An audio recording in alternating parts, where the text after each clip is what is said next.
Hello students, welcome to science class. I am Rashmi from Raj International School, and in this video lecture today I am going to explain chemical changes. इससे पहले वाली video में हमने just physical changes के बारे में discuss किया और ये पढ़ा कि फिजिकल चेंजेस क्या होते हैं।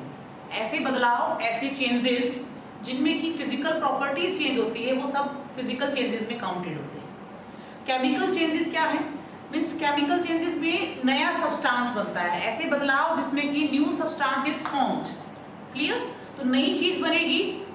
तो एग्जांपल्स देखते हैं इसके, हम समझते हैं किस तरह से। जैसे रस्टिंग ऑफ आयरन है, लोहे पर जंग लगना। ठीक है बेटा, लोहे पर जंग कैसे लगता है पहले तो इसको समझिए आप।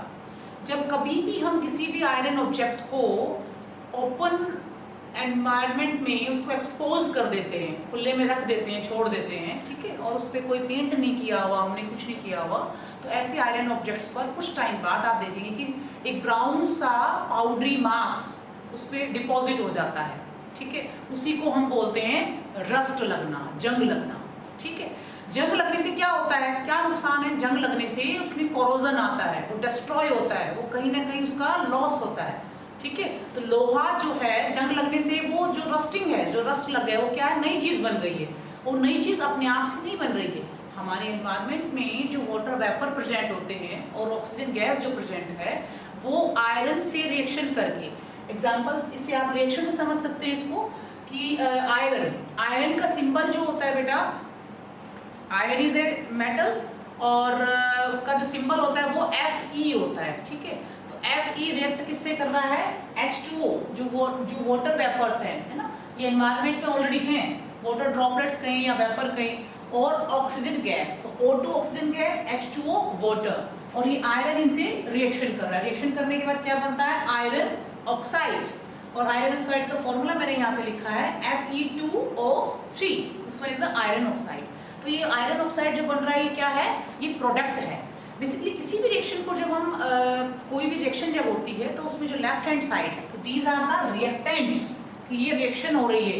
ये रिएक्शन होने के बाद एरो के बाद जो बनाते हैं, जो लिखते हैं, जो नाम लिखा कोई भी है, वो क्या है हमारा? वो सब्सटेंस जो बन रहा है वो क्या है? प्रोडक्ट है, कि इनके रिएक्शन के बाद ये प्रोडक्ट बना। क्लियर? रस्टिंग जो प्रोसेस होता है ये एक स्लो प्रोसेस है और इसमें बहुत नुकसान होता है, बहुत ज़्यादा ये कह सकते हैं हम कि वो लोहा खराब हो जाता है। तो उससे बचने के लिए क्या किया जाएगा, कैसे क्या करते हैं, उसको हम आगे पढ़ेंगे फर्दर। तो अभी हमें ये समझना है यहाँ पर क्या हो रहा है। आयरन रिएक्ट कर रहा है in the presence of water vapour and the oxygen, and iron oxide is the product, तो न्यू प्रोडक्ट बन रहा है। This one is the chemical change. और देखिएगा बहुत सारे एग्जाम्पल। दूध से दही का बनना, conversion of milk into the curd, दूध से दही का बनना। अब मिल्क जो होता है वो लिक्विड है, ठीक है, दही जो है वो सेमी सॉलिड है। जो दूध की जो प्रॉपर्टी है, मिल्क की जो प्रॉपर्टी है, जो मिल्क की जो क्वालिटी है, वो कर्ड में नहीं है, जो कर्ड में है वो मिल्क में नहीं है। और किसी भी तरीके से किसी भी मेथड से just we can't convert the curd into the milk again, तो ये इरिवर्सिबल भी हो गया है ना। तो जनरली हमने पढ़ा था कि जो फिजिकल चेंजेस होते हैं जनरली दे आर रिवर्सिबल, लेकिन जो केमिकल चेंजेस है वो क्या होते हैं? इरिवर्सिबल होते हैं, उनको रिवर्स बैक नहीं कर सकते हैं। कि बेसिकली जो प्रोडक्ट बन गया, अब मैं यहीं पे अगर इसकी बात करूं कि ये प्रोडक्ट बना है, इसको मैं आयरन में कन्वर्ट कर दूं किसी भी तरह से, इसको गर्म करके, ठंडा करके, किसमें कुछ और मिलाकर, तो ये नहीं बन सकता, लोहा नहीं बनेगा, तो ये नया बन गया। अब ये जो प्रोडक्ट अलग ही हो गया है ना। जैसे कि दूध के अंदर मिल्क से जब दही बनाई जाती है तो हम क्या करते हैं उसमें? तो मिल्क को ल्यूकवार्म करते हैं, हल्का सा गर्म करते हैं, कुछ क्वांटिटी उसकी जो है हम दही की उसमें मिक्स करते हैं, कर्ड की, उसको स्टिर करके छोड़ देते हैं 2-3 घंटे के लिए। तो जो उसमें बैक्टीरिया प्रेजेंट होते हैं, लैक्टोबैसिलस बैक्टीरिया, वो ग्रो करते हैं, मल्टीप्लाई करते हैं और पूरे के अंदर दूध को जो है दही में कन्वर्ट कर देते हैं। अब उसकी जो गुण है, जो उसमें क्वालिटी है, वो अलग है ना। कर्ड का टेस्ट चेंज है मिल्क से बिल्कुल एंटायरली, और उसकी जो उसमें जो क्वालिटी है वो भी मिल्क से अलग होती है। ठीक है, नया प्रोडक्ट बन रहा है उस सेंस पे। इसी तरह से अगर मैं आपसे बात करूं कि बर्निंग ऑफ कैंडल है ना, 2 चीजें हैं बेटा यहाँ पर आपको समझना है कि जस्ट हम बात करते हैं अगर मेल्टिंग ऑफ कैंडल या ये कहीं मेल्टिंग ऑफ वैक्स, तो जहाँ पे मेल्ट वर्ड आ रहा है, मेल्ट का मतलब पिघलना है, तो पिघल रहा है तो क्या हुआ? पिघल रहा है, वो नया सब्सटेंस वहां पे नहीं बन रहा है जस्ट, है ना। तो वो पिघल गई है चीज़ें, मेल्ट हो गई है हीटिंग की वजह से, तो वो आपका फिजिकल में आएगा। लेकिन जब जहाँ कहीं पर भी हम बर्निंग वर्ड देखते हैं, burning of paper, burning of cloth, burning of would, ठीक है, और बर्निंग ऑफ एनीथिंग, है ना, तो जहाँ बर्निंग वर्ड आता है, जल जाती है जब कोई चीज़ें, तो वहाँ पे हमेशा नई चीज़ें बनती है, नई न्यू सब्सटेंस फॉर्म होता है। ऐश बनेगा, राख बनेगी, कार्बन डाइऑक्साइड गैस बनती है, स्मोक बनता है, या वाटर वेपर होते हैं, जो भी चीज़ें हैं, तो वो वहाँ पे कुछ नया बन रहा है, तो नए सब्सटेंसेस बनते हैं। तो हमेशा बर्निंग जहाँ वर्ड आप देखते हैं कि burning of paper, burning of would, है ना, बर्निंग ऑफ क्लॉथ, कुछ भी है, तो बर्निंग वर्ड आ गया तो इट मीन्स केमिकल चीज है, ठीक है। और एग्जांपल हम देख सकते हैं, देखिएगा, एक मैंने यहाँ पे लिखा है बर्निंग ऑफ मैग्नीशियम रिबन।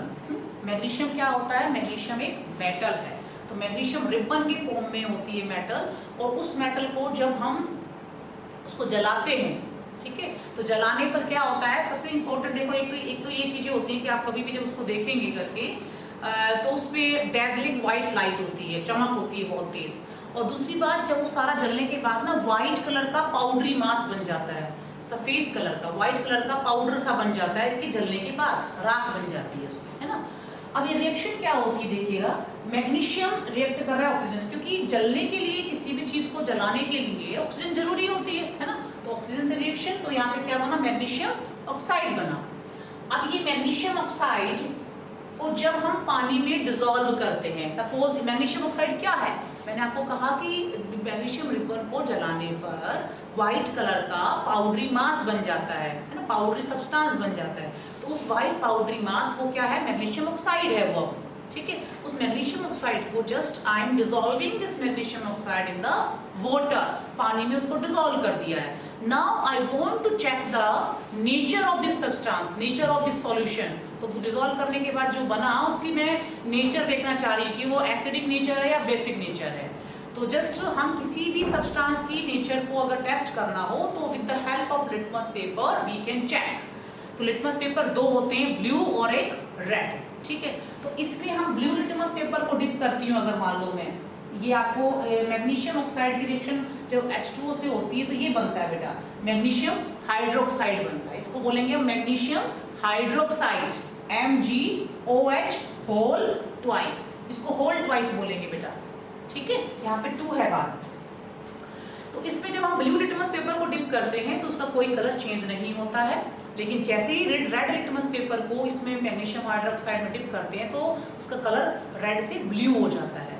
तो ठीक है, तो लिटमस पेपर की हेल्प से जो टेस्टिंग हम करते हैं कि अगर ब्लू लिटमस पेपर रेड में कन्वर्ट हो रहा है तो मीन्स वो जो सब्सटेंस है वो कैसी नेचर का है, एसिडिक नेचर का है, वो एसिड है उसके अंदर। और अगर रेड लिटमस पेपर ब्लू में कन्वर्ट हो रहा है तो इट मीन्स बेसिक नेचर है। तो हम ये कह सकते हैं कि ये मेटल ऑक्साइड जो होते हैं ना, तो जो मेटल हाइड्रोक्साइड यहाँ पे जो बना उनकी नेचर कैसी होती है, उनकी नेचर बेसिक होती है, they are basic in nature, ठीक है। तो these are the examples regarding the chemical changes। और भी बहुत सारे एग्जांपल्स हैं रूटीन लाइफ में, और भी हम बहुत सारे चेंजेस, बहुत सारे बदलाव देखते हैं, है ना। तो खाने का पकाना, ठीक है, अब पक गया है खाना, पकने के बाद जस्ट जो सब्जी बन गई है उसका टेस्ट बिल्कुल चेंज हो गया है। एक तो कच्ची सब्जी खा रहे हैं आप और एक पकने के बाद खा रहे हैं, तो बिल्कुल चेंज है ना।